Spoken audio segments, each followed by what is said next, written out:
Hello, welcome back. So before moving on to the next topic of increasing complexity in our forward passes, or basically improving our network, there were a few improvements and mistakes that I was making while PyTorchifying a code. So let me just go through those.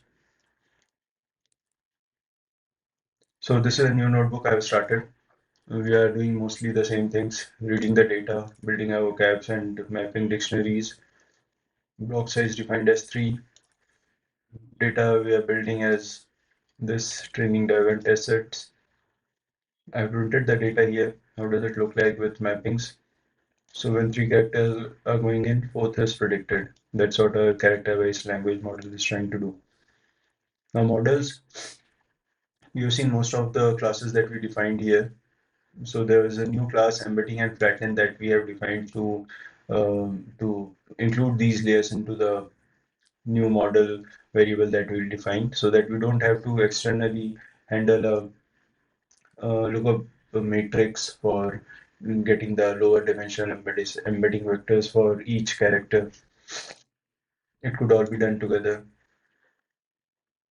Flatten is basically it's just taking a batch of data and it is generating a new data in a different format. Is it will concatenate uh, all the vectors into this shape, and it will be just batch size by whatever number of dimensions come out here.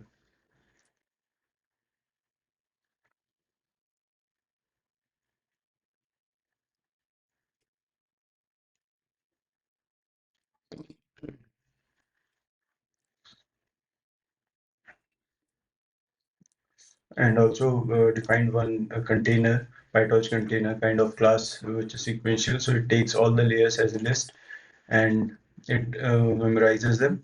For each layer, it will just compute the layer of X, and for every layer sequentially, it will do that, and it will return the output. Therefore, parameters got easier to calculate, to evaluate. It is just a list comprehension of under all layers and all parameters. So we define our hyperparameters, 10 embedding dimensions, 100 data layers, and batch size 64. So this is how we'll define the model now. Until last video, we have been doing layers, and we have been defining only the list of layers. Now we wrapped it into the sequential object. Okay, so we'll wrap the list of layers into a sequential object, and then we'll just have to call. Okay, before that we'll scale and do the scaling for each of the layers accordingly, which we have gone through in the previous videos. So now here our forward pass would get very much simplified. We'll just have to pass batch of data into model, and it will internally do the embedding lookup and then flattening of those tensor, and then linear batch norm and so on. So I let it run for the same with same training iterations and learning rates. So it went till dev test loss we were calculated is 2.09. So earlier one mistake I was doing is before calculating the evaluation loss, dev loss, I was not setting layer dot training to false, because with the batch norm layer in the mix in our model, if you don't set this to false, what would happen is it would just while calling this layer, it will evaluate the running. It will basically calculate the mean and variance with that particular dev training set. That is not what we want. We have while training, we have to fix the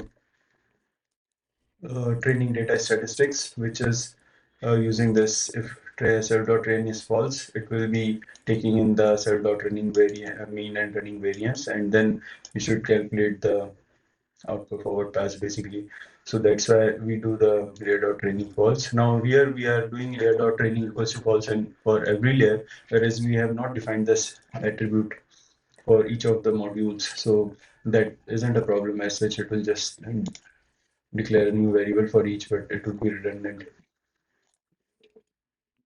Now here we have evaluated the loss and defined a new function here to evaluate the loss given the split. This is the split data we defined. Once you give a split to it, train or dev or test, it will calculate logits, cross entropy loss, and print the loss.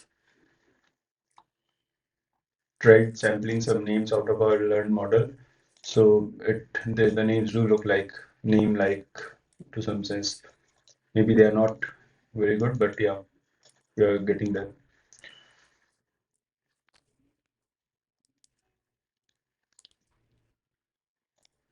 So next thing I want to look into is basically complexifying or making this model more complex, because right now what we do is we look up some embeddings for each character. We flatten all of those into, let's say for batches 8 by 3, where 3 characters are going in and as input. So we after looking up the embeddings, it becomes 8 by 3 by embedding dimension size. Let's say it is 10, so 8 by 3 by 10. So while giving into the first linear layer, what we are doing is we are flattening them out into 8 by 30 dimension, 8 by 30 size. So all of the individual characters representations, 10-dimensional representations, are squashed into the network of, let's say, 100 neurons all together at once. Whereas there is another approach, one interesting approach, where instead of squashing everything into initially first linear layer itself, we progressively squash them, let's say 2 at a time or 4 at a time, and then within a few number of layers, we reach to a point where um, all of those are squashed into a given dimension, and then we do some computation over it with a few more linear layers, and then calculate the logics. That would give the network some time to think upon the relationship between each token, each bigram pairs, and then 2 bigram pairs, then 4 bigram pairs, and so on. So this idea was introduced in the paper Wavenet, where I'll just share the. Do have the paper open?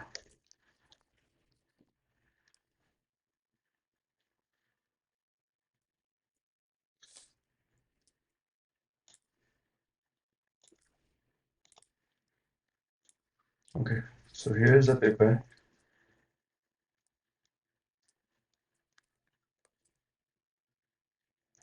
In this, if you see, the main idea is essentially what we are doing till now. What we have done till now is, if there are let's say 16 context tokens getting into the network as input to predict the 17th. So what it does is all of these embedding of all of these tokens get flattened out into a long vector, and they all together squish into one single hidden layer. Whereas this idea here is that in the first hidden layer, you capture the interaction between each bigram. So you see each bigram is getting interacted together. Then in the next hidden layer, these 2 bigrams are interacting together. These 2 bigrams are interacting together. And in the third hidden layer, we are interacting with these 4 bigrams and these 4 bigrams. And in the end, we are finding interactions between these 4 and 4, total 8 bigrams are getting combined together. So that means we are progressively um, calculating the interactions between these bigrams, and we are not at once squashing each of these bigrams or all of the tokens all together into one hidden layer and then just doing logics over it. So this is what we want to implement. We'll have to uh, we'll have to reshape our data to fit this perspective and maybe a model as well. So these kind of hidden layers, what they call as dilated causal convolutional layers. Now Yeah, so let's go ahead and try to implement it.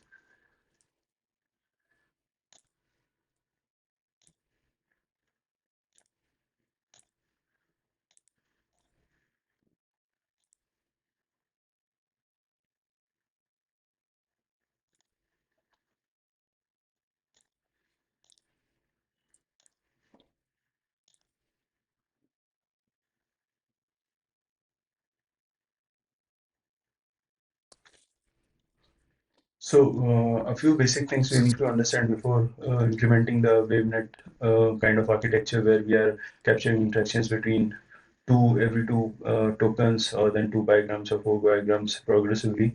First thing is Bayes matrix multiplication.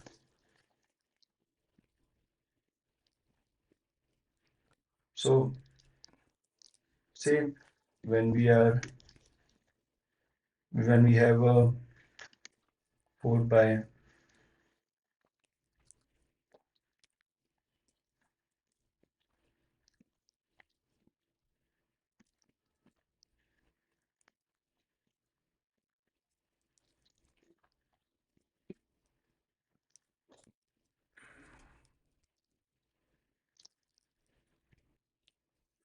so let's say this is our input, this is the weights, and this is the bias. So we are calculating a linear combination here, matrix multiply and adding the biases.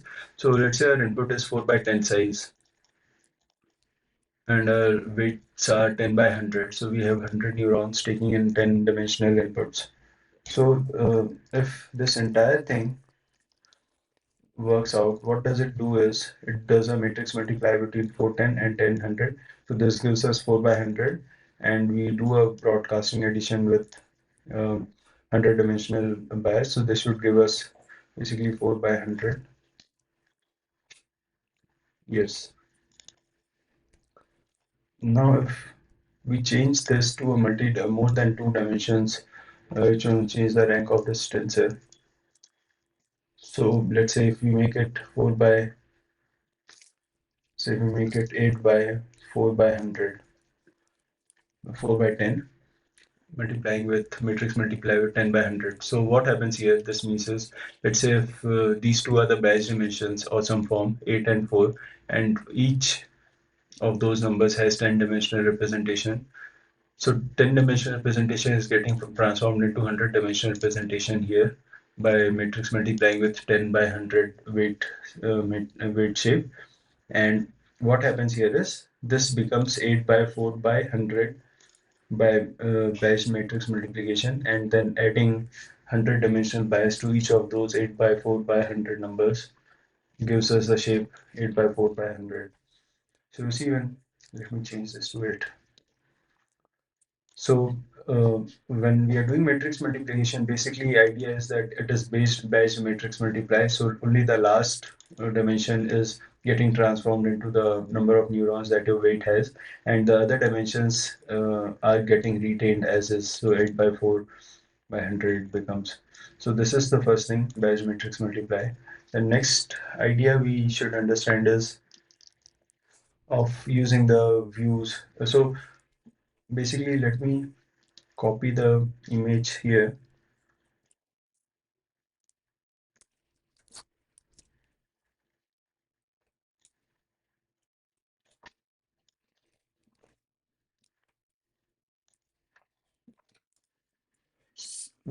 This is what we are looking to implement with Wavenet architecture, Wavenet kind of architecture, where we are interacting every two tokens at a time at first layer, then two bigrams at a time, then four bigrams, then eight bigrams, and so on. So to do this, we need to reshape our inputs to a way right now, let's say.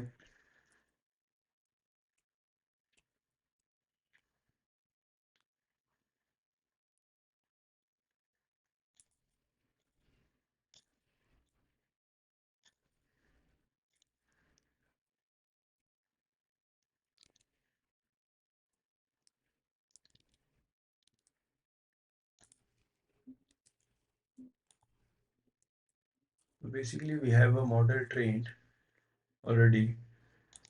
previous model trained. What's going on in there? Let's see. For model dot layers.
Okay, so if you see, we are printing the shapes that are coming out of each of the layers in the model. So it has become one because we have run it for inference here. But let's say that let me reinitialize the model and run it just for one iteration. Now, if we see this, what is going on in here?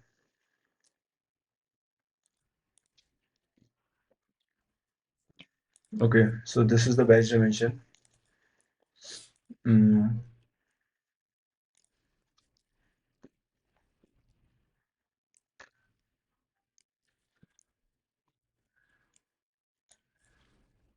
okay, so basically after lookup table, before lookup table, the shape of the input is 64 by 3 by 27 because that was our vocab size.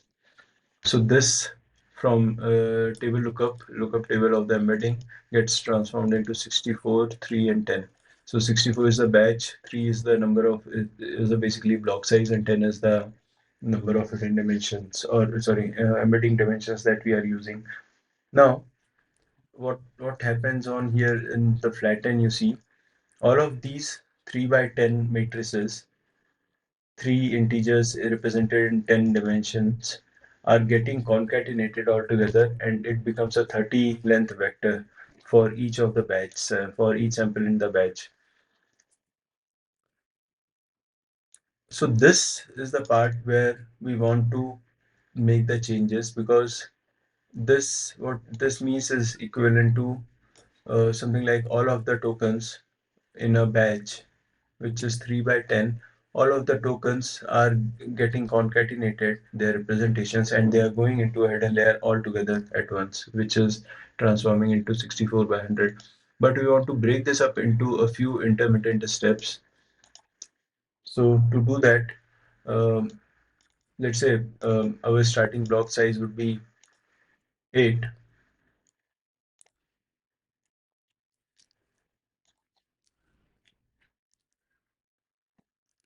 Equals to torch dot rand 8 by, this is 64 by 8 by 27, right? If this is a batch input of input batch 64 by 8 by 27, a dot shape is this. So if we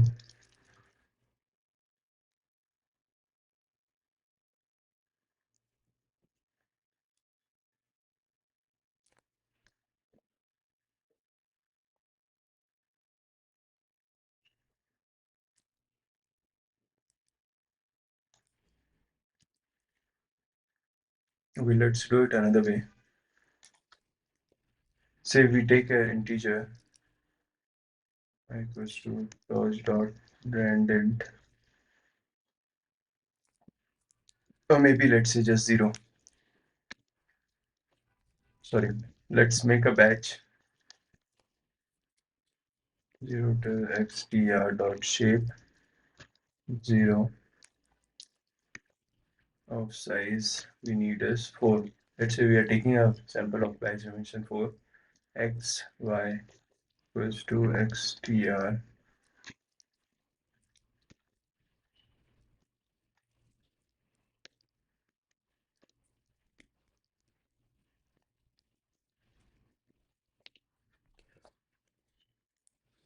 Okay, so now we have made a batch of 4 by 3 and 4 is the output.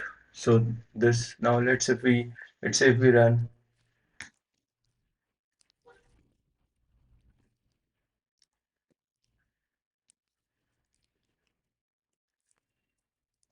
let's call it byb index p. So let's say we have done a forward pass on the model. Now we can try to evaluate models dot layers 0 dot 0 dot out dot shape. So when we are running it through the embedding layer, what comes out at shape is 4 by 3 by 10.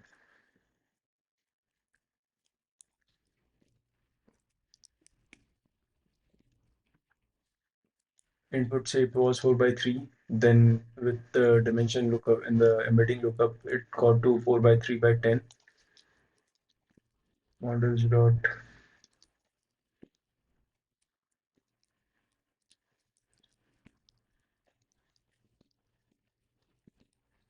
we converted into 4 by 30.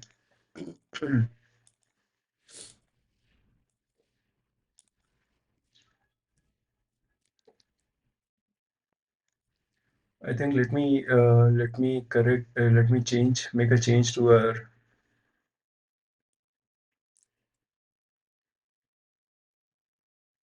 build data function.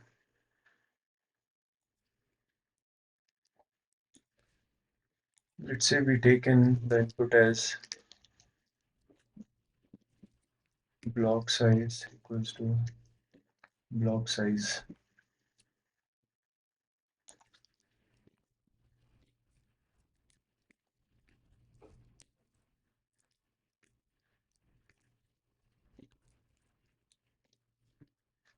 This was going on here. Now here, let's say we change it to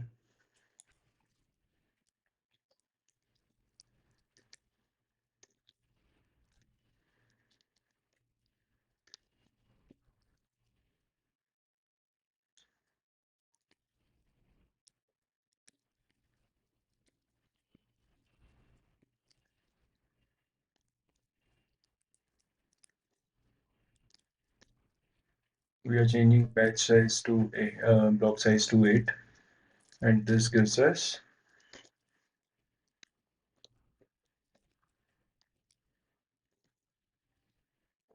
x and y's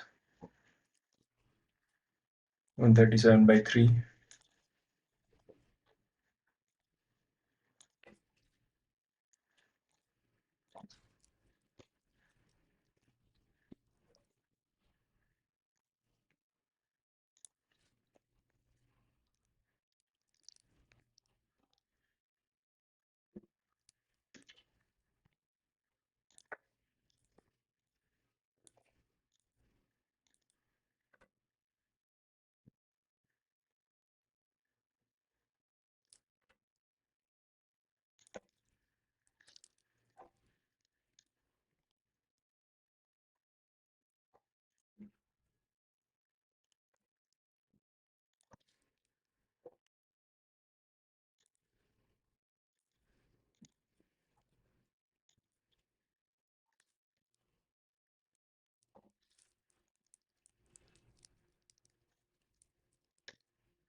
So now we are getting a context size of 8 with block size 8 and these many examples.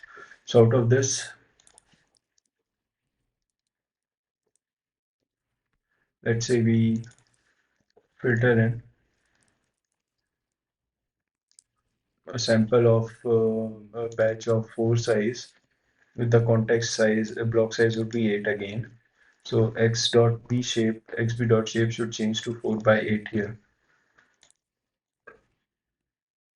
Mm,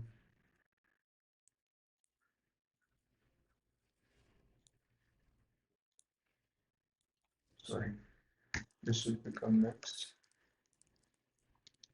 so become y.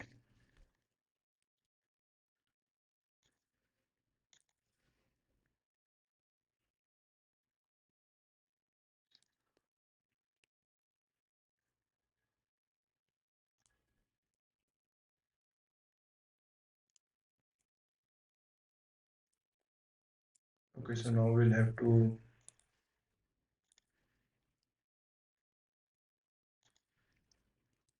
reinitialize our models. Let's do that.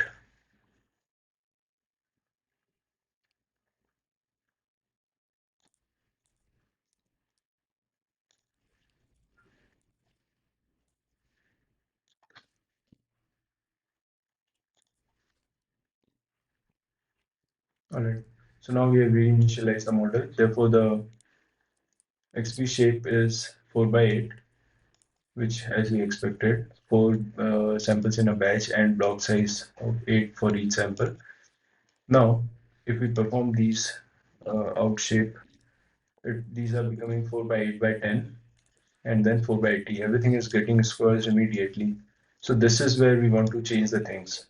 So we want to, out of these 8 block size, that means 8 characters in each sample in the batch,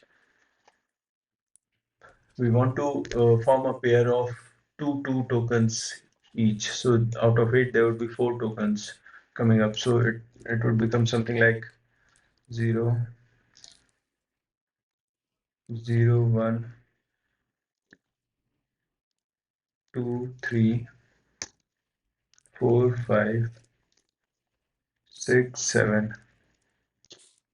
So these each of these 8 character representations in our um, after our embedding layer, we want to form a pair of first two tokens, second, third, fourth, fifth, sixth, and seventh, eighth token pairs, and then we feed it into a linear layer, and so on. So to do that, here what we are doing is we were viewing it as batch size by -1. So these were all collapsing into a long vector of 80 dimension. Here instead we want to make it as 4 by 20. So if we um, if we do a out dot view, we view this as 4 by 4 by -1. So it would become, alright, you see it would become 4 by 4 by 20. So here at this stage, each two tokens, consecutive tokens, have paired together to collapse their dimensionality into from 10 to 20. Both of those vectors got concatenated and they have formed 4 pairs now. So now we have one pair, second bigram, third bigram, fourth bigram. So that's what represented by is represented by 4, and each bigram's representation is now 20-dimensional vector. Once this is done, then at the second stage we want to change it to, at the second hidden layer we want to change it to 4 by 2 by -1. So it should become 4 by 4 by 4 by 2 by 40. So now we have coupled these two bigrams together and these two bigrams together. So we have two uh, uh, double bigram pairs now, represented by a vector of length 40. And in the last one, we are going to do this 1 by -1. So it would become 4 by 1 by 80. So that's when it should become a representation like this. So this from here.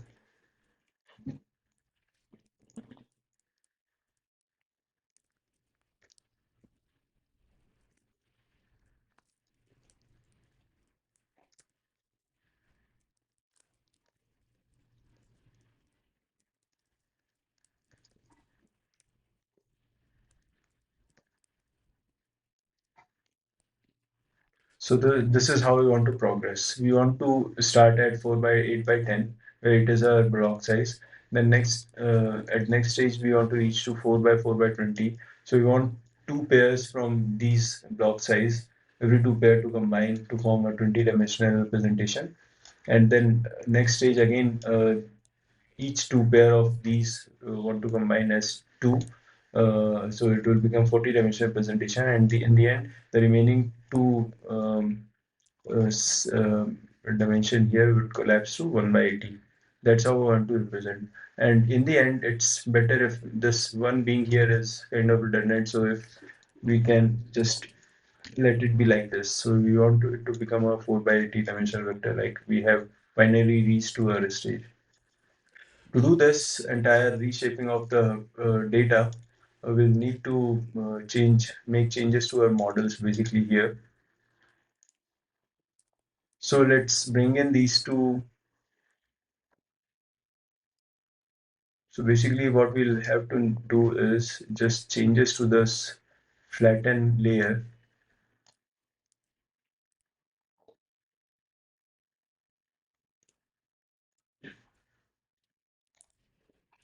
Let's make the flatten again and flatten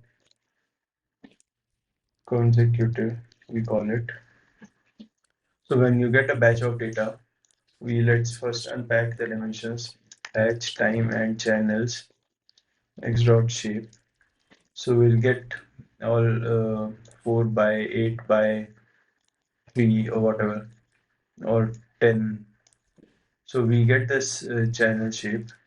Now x equals to x, what we have to do is we have to view it as b by, in the end we want um, here. So you see the progression of this from 8 it is getting to 4, it is getting to 2. So here we are doing t divided by 2, integer division of 2. So from 8 it will go to 4, then 4 by 2 it will go to 2, then 2 by 2 it will go to 1. And this would become 2 into channel size. So from 10 it will become 10 into 2 20, 20 it will become 40, 40 it will become 80. So now 1 is a magic number that we have introduced. Let's change it to uh,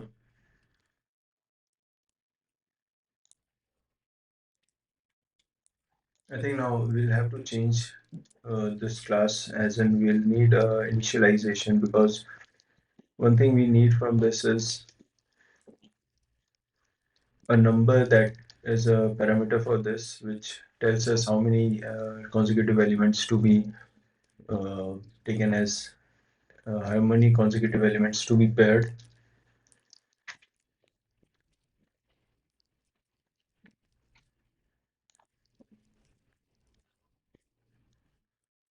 Self dot n I call it.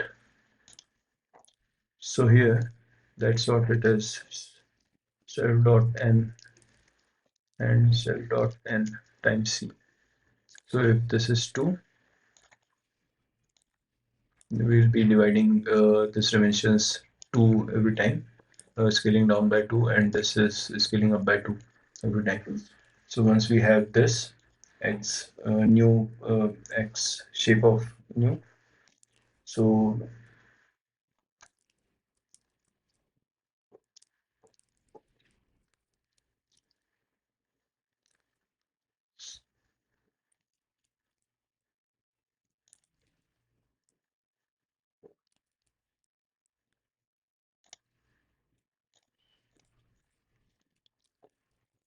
and also one more thing we need to add here, because as you look at this point 4 by 2 by 40. We want it to not become 4 by 1 by 80. Instead, we want it to be 4 by 80. So it becomes um, 4 by 1 by 80, but we want to squeeze out this dimension because this is now redundant. So we can just say that dot squeeze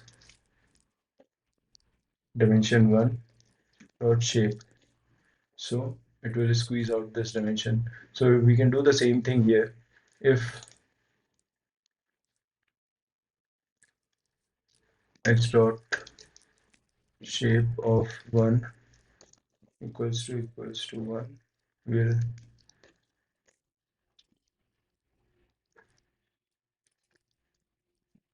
squeeze first dimension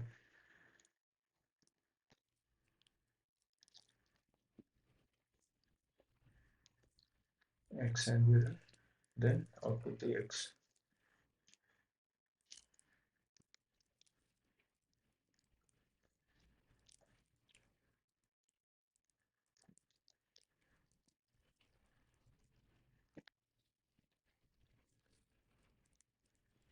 That is dot and x consecutive elements. So yeah, then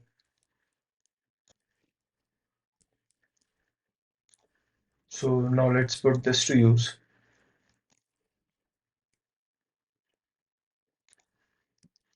We are going to make changes to the model wherein instead of flatten, we are going to use flatten consecutive, and here if we are going to give block size. So right now block size is 8.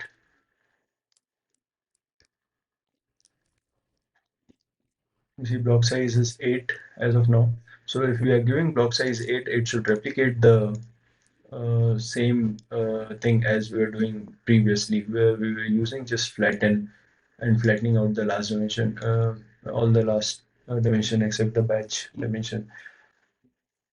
If we do this, parameter number should be same 21597, and here 21597. So if we try to run this and train this, it should give us ideally give us the similar performance as what we are getting here in this case, right?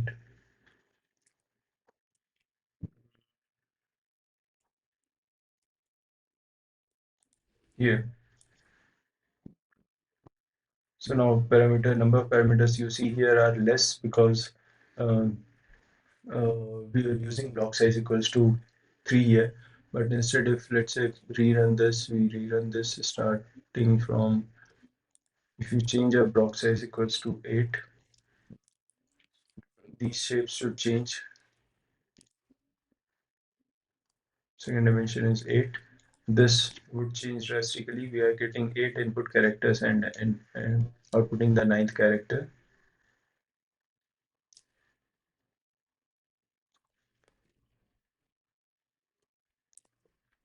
With these hyperparameters, we'll get 21597 parameters in the model. So it's with flatten um, with flatten layer or flatten consecutive and block size equals to 8. It's the same network. So now what we want to do is, once we have this defined, flatten consecutive, and a new model defined, we can put this to train. Let me bring back our training code.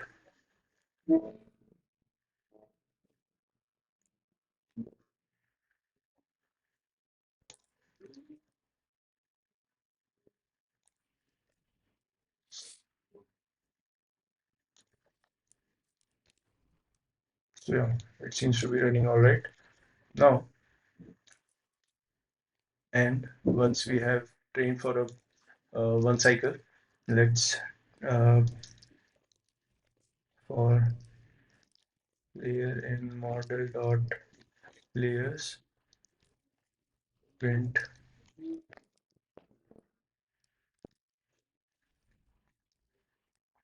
layer dot, let's go class dot name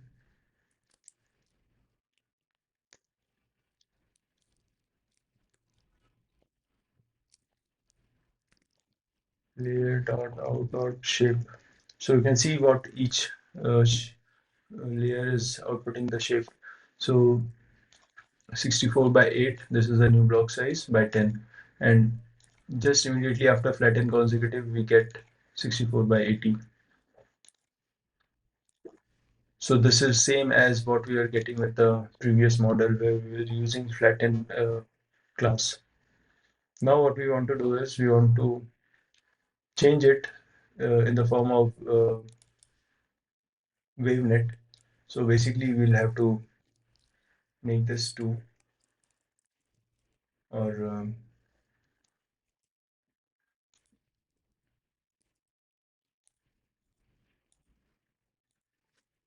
just remove this. Let's add a extra hyperparameter now.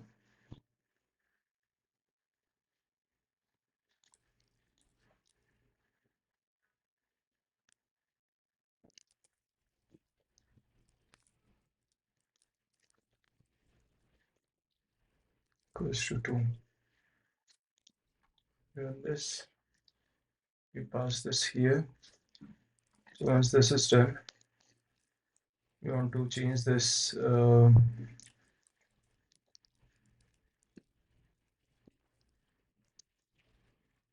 This will become something like this.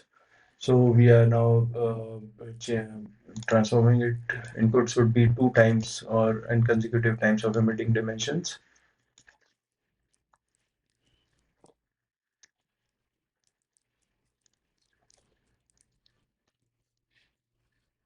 So let's say we make 3 such layer combinations. Here again we are taking 2, but this would change to 2 into n hidden.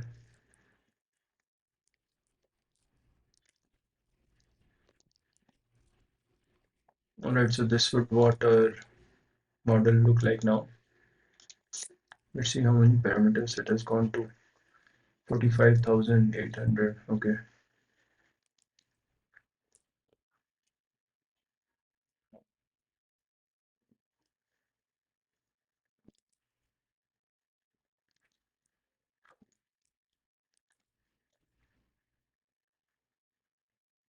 And let's see if this model goes to a forward pass. Yeah, it looks like it's running now. Alright, so let's look at the dimensions. 64 by batch, number of batch size by 8 by 10, getting reduced to batch size by 4 by 20. Linear combination 4 by 100, it makes it 4 by 100, then 4 by 100. Same. Now 4 by 100 is converting into 2 by 100, 200, 200. Now 4 2 by 100 is getting converted into 1 by 200. So eventually we are able to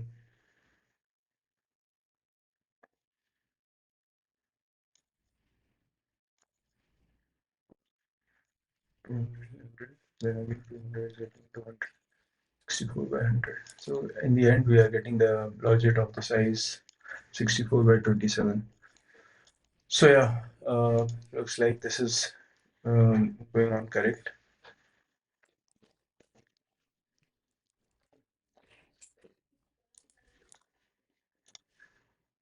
So I did let it run the network to train, and now we are getting a validation loss of 2.005, which is obviously a slight improvement above previous experiments.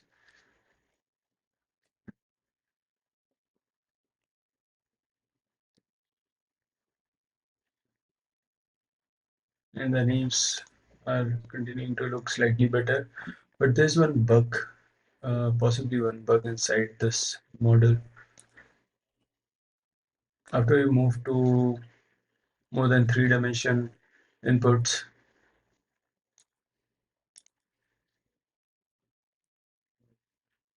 you see this batch norm 1D. Let me bring the batch norm 1D definition below.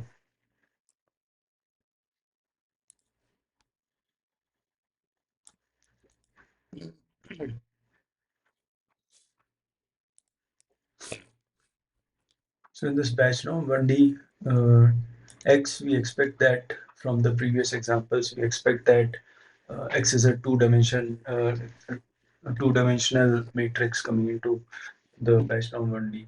So what happens is when we are taking the mean across each neuron, for each neuron across the batch dimension, we are just taking the mean across dimension 0, which is a batch dimension. But right now, our x that is coming into the batch norm is something of this sort. Let me print this again. So if you see this, sorry.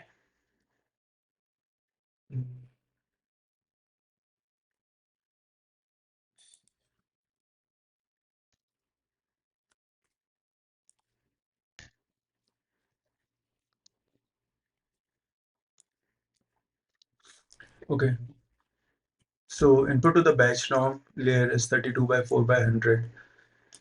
So there are 100 neurons in the linear layer, and there are four pair of bigrams that were converted from the 8 characters. There were four bigrams that were formed. And now when we look at our when we use our batch norm as is, so it will take mean across zeros. So the mean of this number, this tensor basically, this tensor would become a 1 by 4 by 100 tensor. So there would be 400 means coming out of it, whereas we want means to be only 100, because if you see the initialization that we do for mean is touch dot zeros of dimensional size. So it should be only 1 by 1 by 100 or 100 length vector. So therefore, what we need to do is if x dot mdim equals to 2, let's say 10 is equal to 0, and if x dot mdim 3, this mean function takes a tuple as well instead of an integer of an axis. So if we get this tuple, it will take mean across the first two dimensions, 0th and first dimension. So if we do this,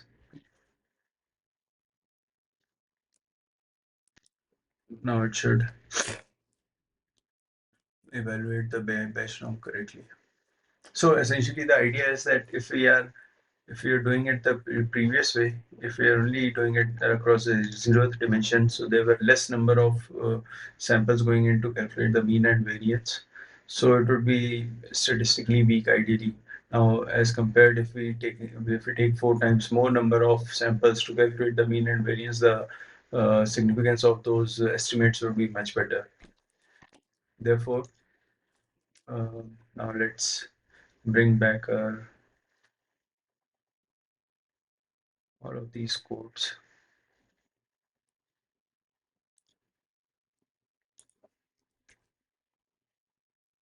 and just tune up the model parameters. We'll just increase the size of the model so that we can see what best we can do now.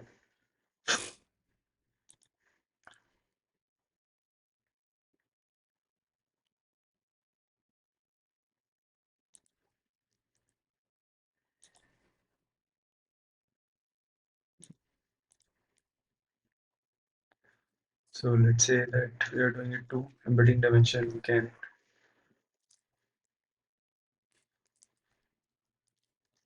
28 batch size. Let's say we are doing, so we do 24. So now the number of parameters increased to 76,000 or 77,000. And let's go ahead with a training round of all of this.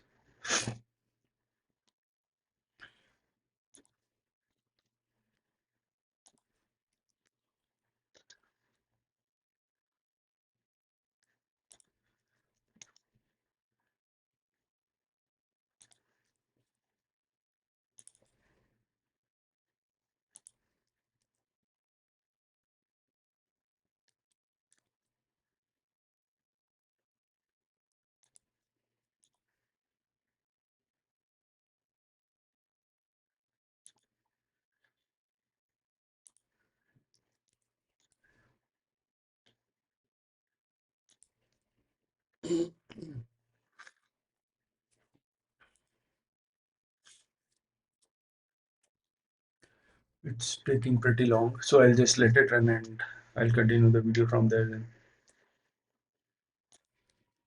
So I let the model run with 32 batch size and 128 hidden dimensions, 24 embedding size, and two consecutive characters to be coupled.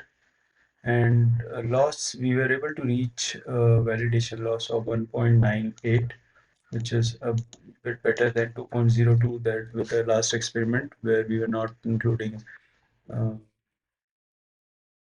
the Wavenet kind of architecture. It was just two linear layers. And yeah, so we were generating these names now: Mahiba, Sidilin, Broad, etc. Suhaya, they, Azrika, they start sounding like names much more. So yeah, that's all about Wavenet architecture. See you in the next one. Bye bye.